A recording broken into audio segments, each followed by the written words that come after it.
முதலமைச்சர் ஜெயலலிதா அவங்க கோடநாட்டுக்கு ஒரு முறை வர்றாங்க. வரும்போது எங்க மச்சான் ஒருத்தரு, அவர் வந்து ஒன்றிய செயலாளர், ஒன்றிய பொருளாளர். ஒரு சின்ன பொறுப்பு தான். ஒரு பேரூராட்சி, அதனுடைய ஒன்றிய பொருளாளர். அவரு வந்து எங்க நடுவுல துண்டு போட்டு நிக்கிறாரு. அப்ப அந்த அம்மா என்ன பண்றாங்கன்னா, நாங்க 5 பேர் நிக்கிறோம். ஆனா துண்டு போட்டு நிக்கக்கூடிய அந்த தொண்டன வந்து ரொம்ப உத்து பார்க்குறாங்க. அந்த பார்த்த பார்வையில இந்த தொண்டனுடைய மனசுல என்னென்ன எண்ணங்கள் வருது அப்டின்னா, "நீ தான்டா இந்த கட்சியினுடைய அடிவேர். உனக்கான தலைவர் தான் நானு.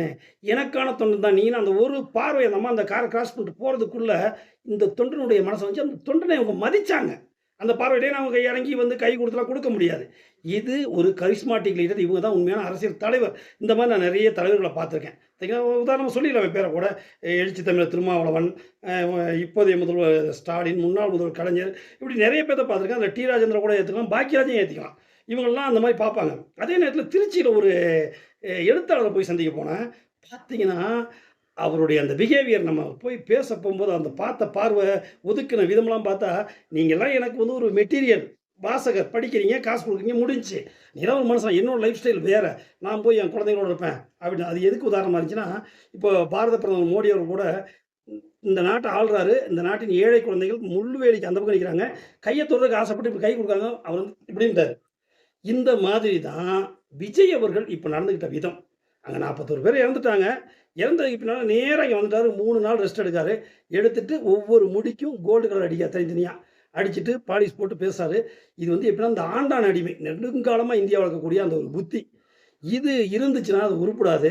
ஆகவே இருந்து விஜய் வெளிப்படணும். எப்படி அப்படின்னா, விஜயகாந்த் அவர்கள் ஆரம்பத்தில வரும்போது எல்லா தொண்டர்களும் ஓடுனாங்க.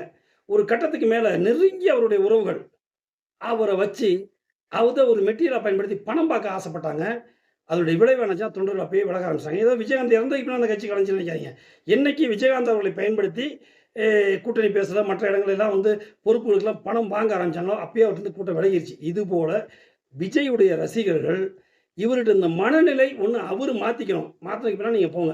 அப்படி இல்லன்னா அவர்ட்ட இருந்து விலக வந்துரணும். ஏன்னா, இது நாட்டுக்கும் நல்லதில்ல, உங்கள் வீட்டுக்கும் நல்லதில்ல ஒவ்வொரு ரசிகர்களுக்கும். அதனால வந்து அவரு வந்து ஒரு அரவணைக்கக்கூடிய சரியான சராசரி தலைவரா இருக்கான்னு பார்த்துக்கணும். ஏன்னா, நீங்க அந்த மாரி தலைமைத்துவத்தலாம் அலசி ஆராய்ஞ்சு அவர நீங்க தேர்ந்தெடுக்கல.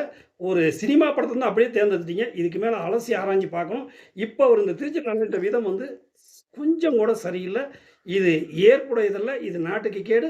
தயவு செய்து அவர் இத மாத்திக்கிறாரா? இல்ல ரசிகர்கள் வந்து அவர்ட்ட அந்த அ மாத்திக்கிறாங்களாங்கிறத முடிவு பண்ணிக்கணும்.